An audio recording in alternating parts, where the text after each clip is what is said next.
Vamos a ver Hebreos capítulo 9 hoy. Pastor Tom no está y el orador que estaba para hoy no se siente bien, así que aquí estamos. Vamos a comenzar en oración. Antes de hacer eso, si necesitas una Biblia, levanta tu mano y alguien te lo llevará. Oremos. Padre, estamos tan agradecidos que podemos estudiar tu palabra. Entonces, tan agradecidos por tu fidelidad, por llevarnos por el año pasado. Gracias por esta comunión de hermanos. Agradecidos que tu palabra es verdad y que tienes palabras para nosotros. Y queremos que hables, que ministres a nuestros corazones, nuestras mentes, que nos animes y nos desafíes por tu espíritu. Y lo pedimos en el nombre de Jesús. Amén. Hoy vamos a estar haciendo la pregunta, ¿qué es la importancia de la sangre?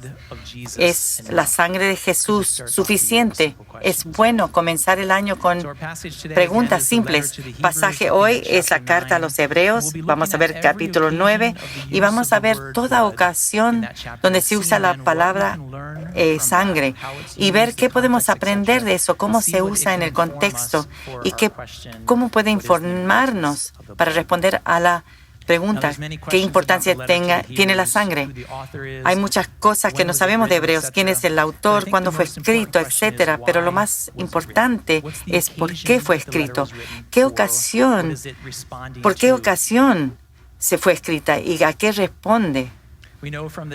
Sabemos del título que fue escrito a los judíos, los hebreos, y también que el contenido de la carta presume que los lectores tienen un conocimiento profundo de sistema sacrificial de Levítico, no solo que habían aprendido de ellos, sino que lo habían experimentado ellos mismos y habían sido testigos de eso.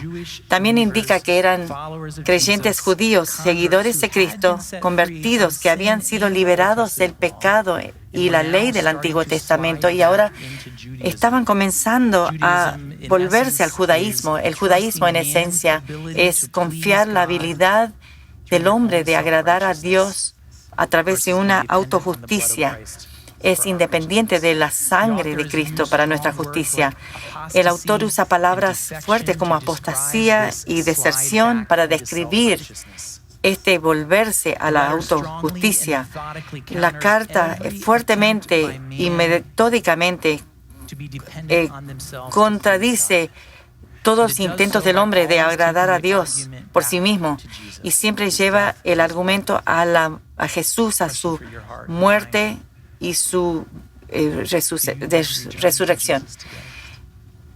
La pregunta de hoy es, ¿necesitas volver hoy o quizás volcarte a Jesús? Hoy vamos a enfocarnos en la importancia de la sangre y vamos a empezar en el versículo 1.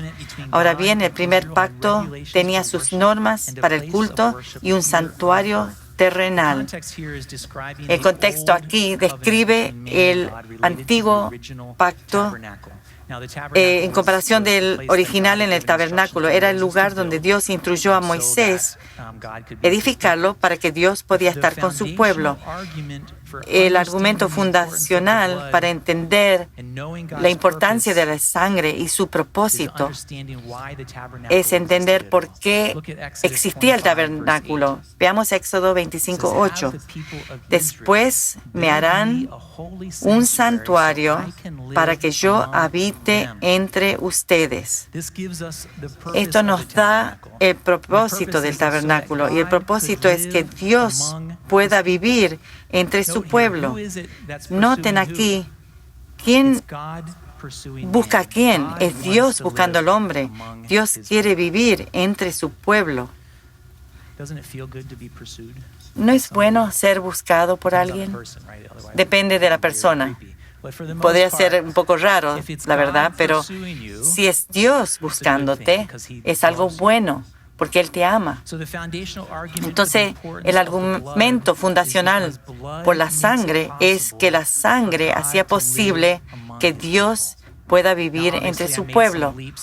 Obviamente, hice unos saltos y unas presunciones que lo vamos a ir llenando al estudiar esto. El tabernáculo aquí hay un santuario y la palabra santuario quiere decir lugar consagrado, y lo que quería Dios era vivir en ese lugar consagrado, en el tabernáculo, entre su pueblo. Una relación. Vamos a volver a Hebreos 9:2. En efecto, se habilitó un tabernáculo de modo que en su primera parte, llamada el lugar santo, estaban el candelabro, la mesa y los panes consagrados.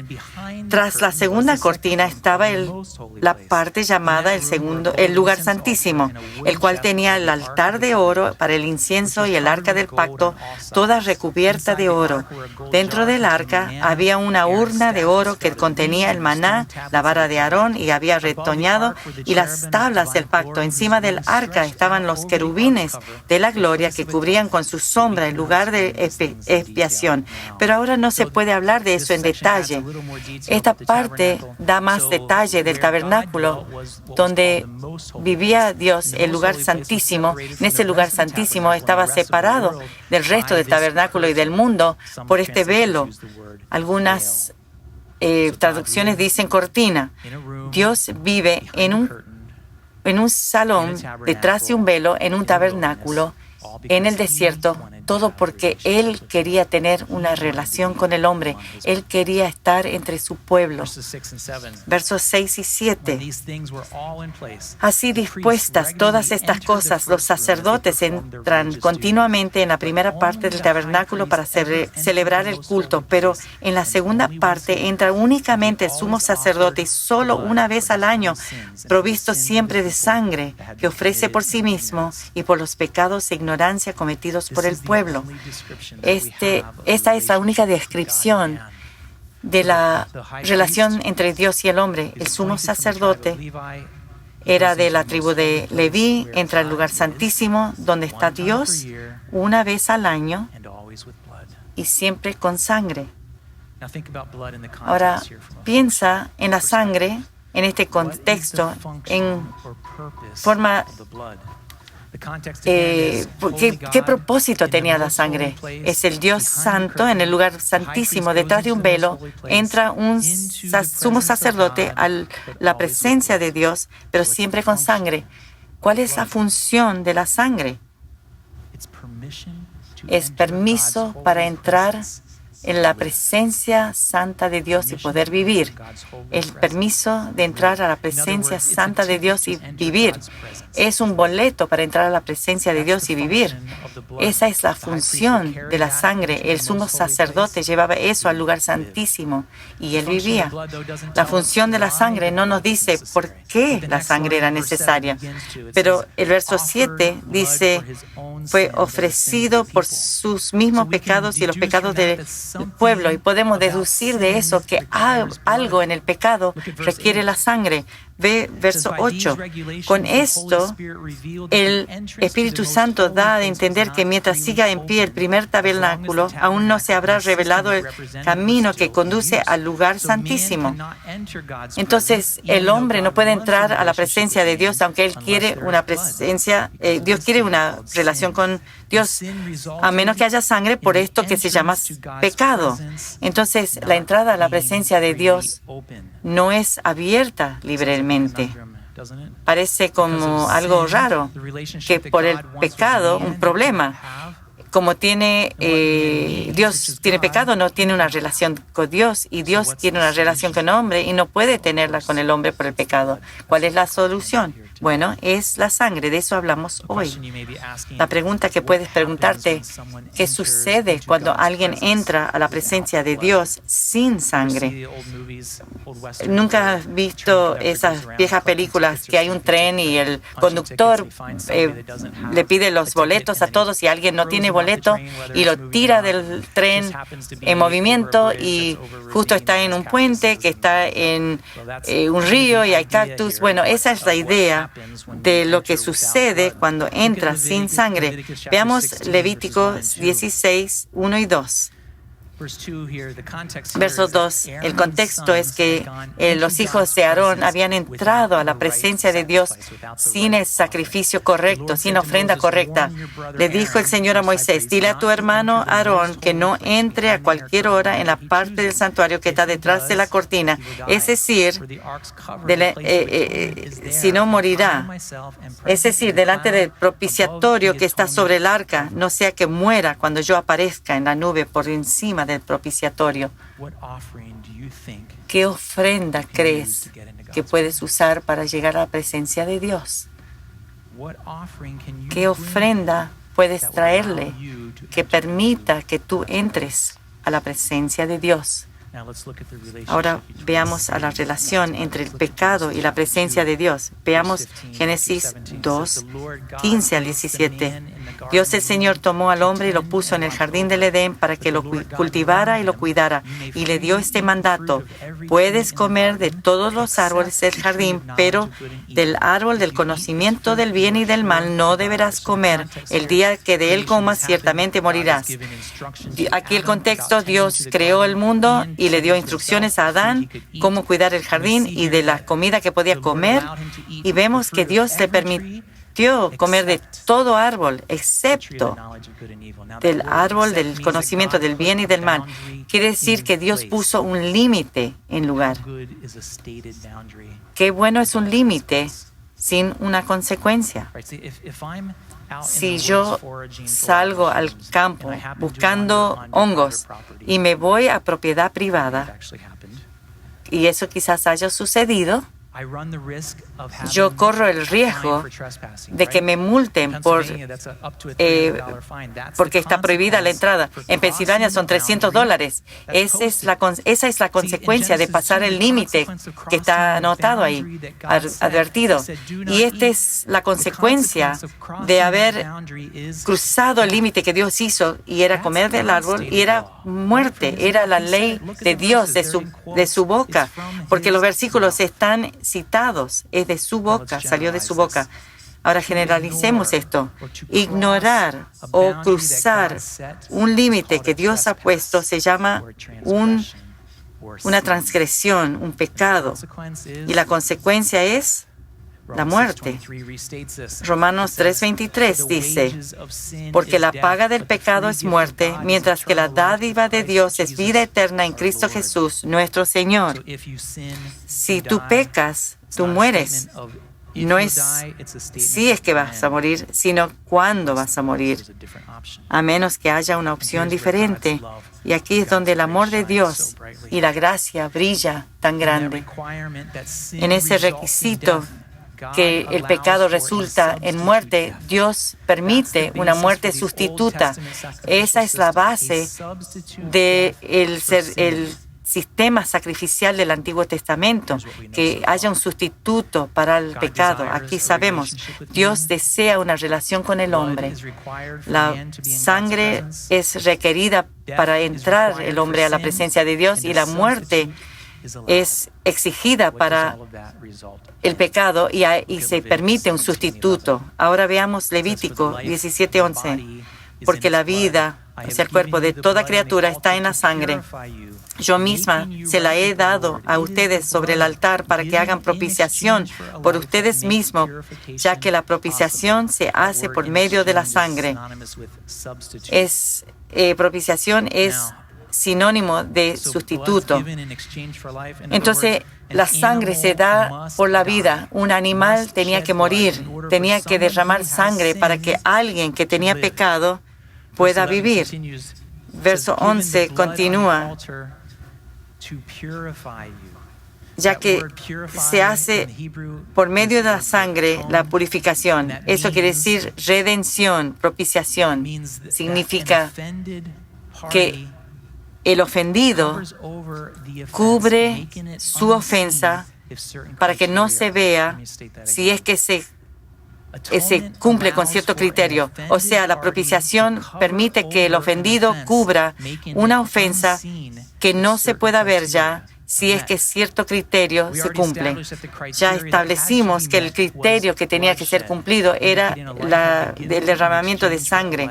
Una vida se daba por otra vida. Levítico 5:5 dice, si alguien resulta culpable de alguna de estas cosas, deberá reconocer que ha pecado y llevarla al Señor. Miren verso 10, el resultado del 10. Con la segunda ave hará holocausto como ya ha sido prescrito, así el sacerdote hará expiación por el pecado cometido y ese pecado le será perdonado. Si esta persona tampoco la alcanza para comprar dos, te podrá perdonar de ese pecado si hace propiciación. ¿Cuántos de ustedes quieren estar bien con el Señor? Entonces, la sangre permite que el ofendido cubra la ofensa, el pecado, y que ya no se vea más. Ya es expiado, perdonado. Salmo 32:1 lo captura bien.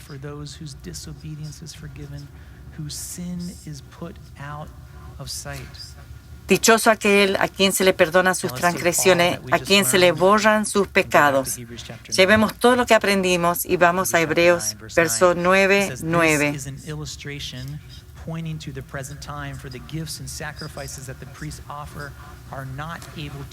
Esto nos ilustra hoy día que las ofrendas y los sacrificios que allí se ofrecen no tienen poder alguno para perfeccionar la conciencia de los que celebran ese culto. No se trata más de reglas externas relacionadas con alimentos, bebidas y diversas ceremonias de purificación válidas solo hasta el tiempo señalado para reformarlo todo. Cristo, por el contrario, al presentarse como sumo sacerdote, los bienes definitivos en el tabernáculo más excelente y perfecto, no hecho por manos humanas, entró una sola vez y para siempre en el lugar santísimo. Entonces, lo que quiere clarificar aquí es que el viejo pacto iba a ser reemplazado por un nuevo sistema, un nuevo pacto. Ustedes se preguntan, ¿qué hay en nuestro nuevo pacto que es diferente? Bueno, para empezar, hay cosas que son iguales. Lo que vimos ahora se lleva a cabo en el nuevo pacto a través de esto. Primero, que Dios quiere una relación con su pueblo. Eso no ha cambiado. Ese límite es todavía el pecado, que no deja de entrar eso. En la muerte todavía es la consecuencia. La muerte necesita sangre derramada, o sea, un intercambio de vida por el pecado. Y Dios permite una muerte sustituta, una expiación para el perdón a través de una muerte sustituta. Todo es verdad en el nuevo sistema, en el nuevo pacto. Pero, ¿qué es lo que ha cambiado? Verso 11 nos dice de eso. Primero es que hay un cambio de sumo sacerdote. Ya no es de la tribu de Leví nombrado, sino que es Cristo el nuevo sumo sacerdote. Es el título griego, Cristo, que quiere decir Mesías, el escogido, el ungido. Entonces es un cambio de sumo sacerdote. También hay un cambio en el tabernáculo.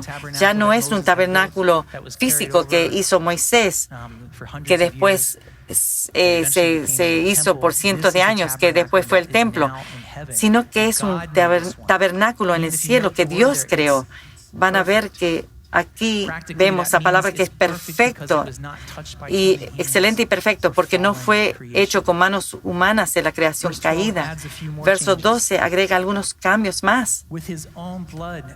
Con su propia sangre, no de machos cabríos y becerros, Él lo hizo con su propia sangre, logrando así un rescate eterno. Entonces hay un cambio en la fuente de la sangre, con su propia sangre. La sangre que fue la sustitución por el sacrificio. Ya no es de ovejas y corderos, sino de Jesucristo. Hay un cambio en el resultado también de lo que llega a ser. Asegura la redención para siempre. En el sistema antiguo, con los animales, la expiación solamente duraba un año. Eso está en el verso 7. Es como esas inspecciones de auto que hay que hacer todos los años. Pero en este nuevo sistema, el sumo sacerdote es Jesús. El tabernáculo ya es en el cielo. La sangre ya es la sangre de Cristo. Y el resultado es una redención eterna. La palabra hebrea para redención es comprar. En contexto quiere decir comprar a uno de la esclavitud, del contexto de la esclavitud.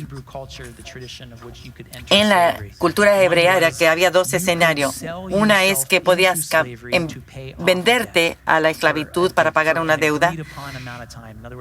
Por un precio y un tiempo, podías acordar con alguien, trabajar 7 años por tanto dinero y pagarle la deuda a la persona por quien estabas trabajando.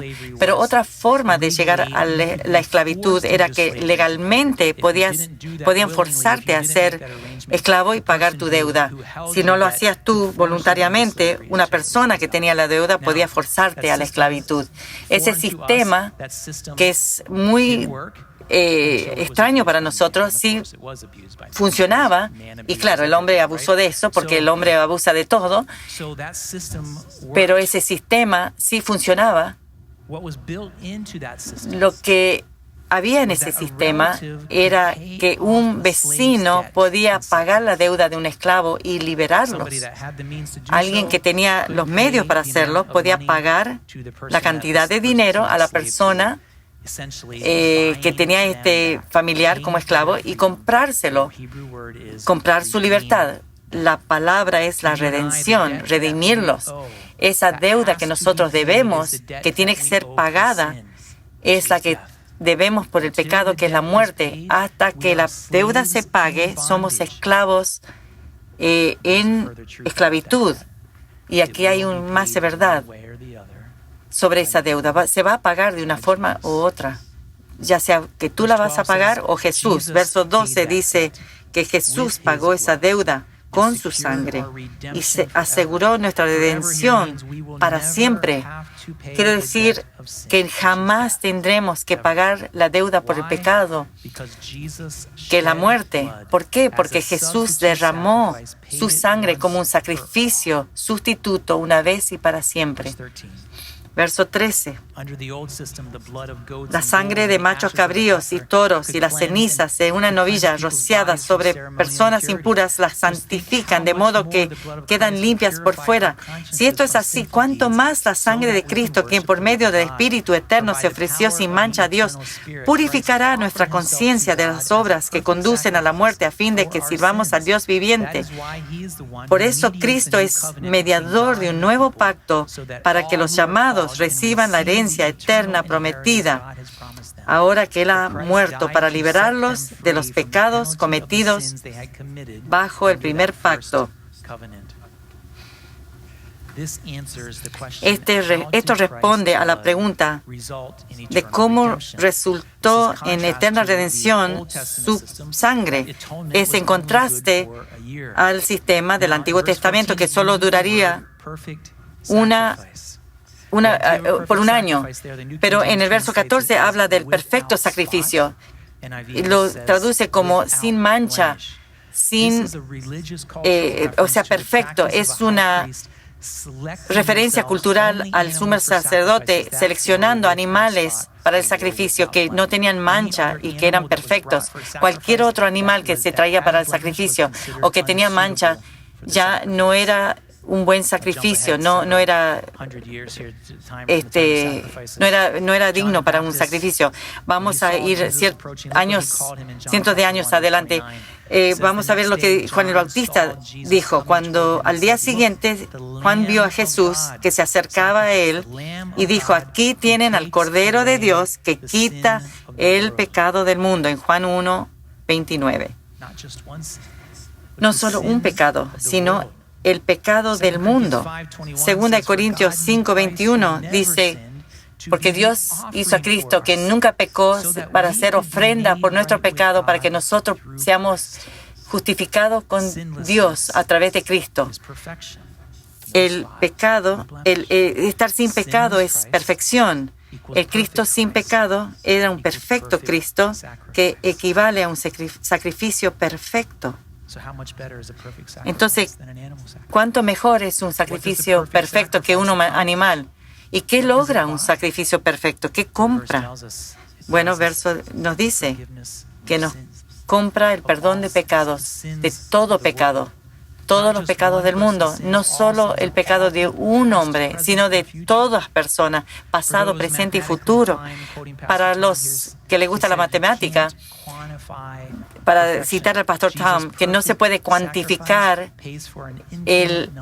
la perfección de Dios, porque su perdón perdona una multitud de pecados. Verso 15. Por eso Cristo es mediador de un nuevo pacto para que los llamados reciban la herencia eterna prometida, ahora que Él ha muerto para liberarlos de los pecados cometidos bajo el primer pacto. Esto define los resultados del sacrificio perfecto, que incluye herencia eterna y liberación. La herencia eterna significa que nosotros tenemos una relación con Dios eternamente. Es nuestra herencia de permitirnos estar en Dios, en su presencia para toda la eternidad. Y esa es buena noticia. Por el tiempo vamos a ir al verso 22. De hecho, la ley de Moisés exige que casi todo sea purificado con sangre, pues sin derramamiento de sangre no hay perdón. De nuevo, hacemos la pregunta, ¿cuál es la importancia de la sangre? Sin la sangre no hay perdón. Y por eso no hay admisión a la presencia de Dios. La sangre de Cristo perdona nuestros pecados y nos da entrada a la presencia de Dios, donde podemos tener una relación con Él. La sangre de Cristo prueba de su muerte, singularmente responsable por el perdón de pecados y entrada a Dios. Sí. Los intentos del hombre de hacer el bien o portarse bien tienen impacto entre esa barrera entre Dios y el hombre. No.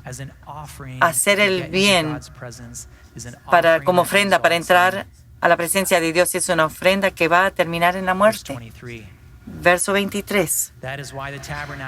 Así que era necesario que las copias de las realidades celestiales fueran purificadas con esos sacrificios, pero que las realidades mismas lo fueran con sacrificios superiores a aquellos. En efecto, Cristo no entró en el santuario hecho por manos humanas, simple copia del verdadero santuario, sino que en el cielo mismo para presentarse ahora ante Dios en favor nuestro, ni entró en el cielo para ofrecerse vez tras vez como entra el sumo sacerdote en el lugar santísimo cada año con sangre ajena. Si así fuera, Cristo habría tenido que sufrir muchas veces desde la creación del mundo.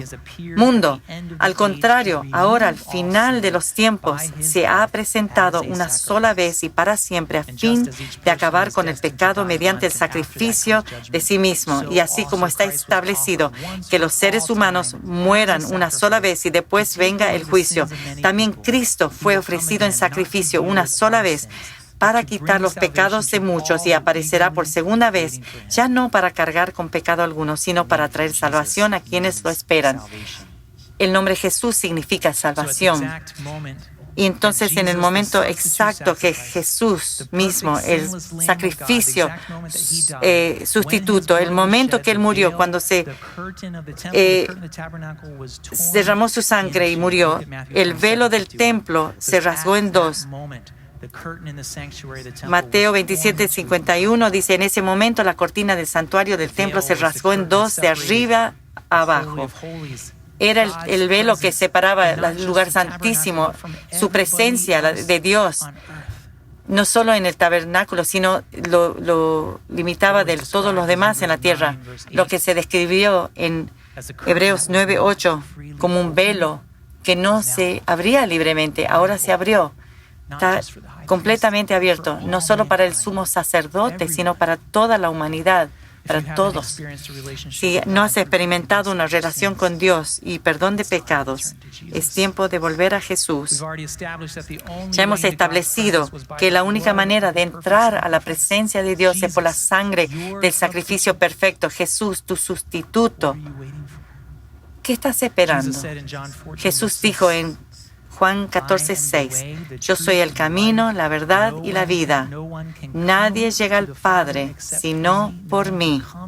Nadie puede venir a la presencia del Padre sino por mí. Es simple.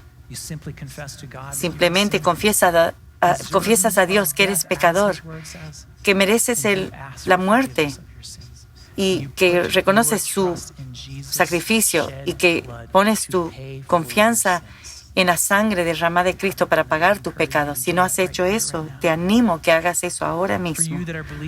Para aquellos que son creyentes, escuchen a este ánimo. Hebreos 10:19. Así que, hermanos, mediante la sangre de Jesús tenemos plena libertad para entrar en el lugar santísimo por el camino nuevo y vivo que Él nos ha abierto a través de la cortina, es decir, a través de su cuerpo, y tenemos además un gran sacerdote al frente de la familia de Dios.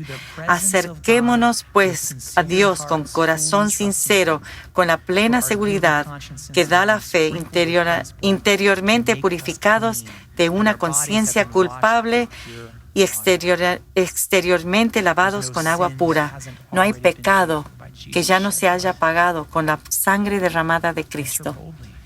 Entra confiadamente. Quizás no te sientes digno de estar en la presencia de Dios por algo que hiciste o dijiste, pero si Jesús es tu Salvador, si le has pedido que pague tus pecados, entra confiadamente. No es basado en mérito de lo que hiciste o no, de tus fracasos o éxitos. Entra confiadamente. Si tus pecados son pagados por la sangre de Jesús, no puedes alejar a Dios o acercarlo más por tus acciones. ¿Por qué? Porque tu relación con Dios es basada en la sangre de Cristo. Entra confiadamente, seguramente. Él siempre está ahí, presente, ansioso, esperando esa relación, esperando hablarte, esperando oír de tu día, esperando saber si fue bueno o malo, dónde necesitas ayuda. Entra confiadamente.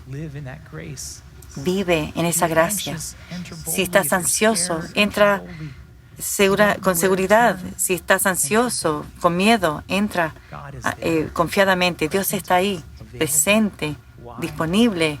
¿Por qué? Por la sangre de Cristo. Si quieres hablar más de eso, voy a estar disponible adelante después del servicio para animarte que vengas a orar. El equipo de oración va a subir acá adelante.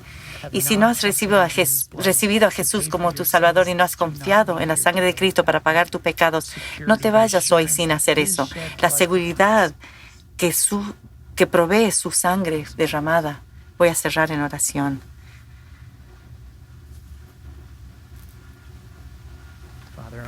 Padre, solo tú puedes haber diseñado un camino para que nosotros tengamos una relación restaurada, basada en tu sangre y no por mérito propio.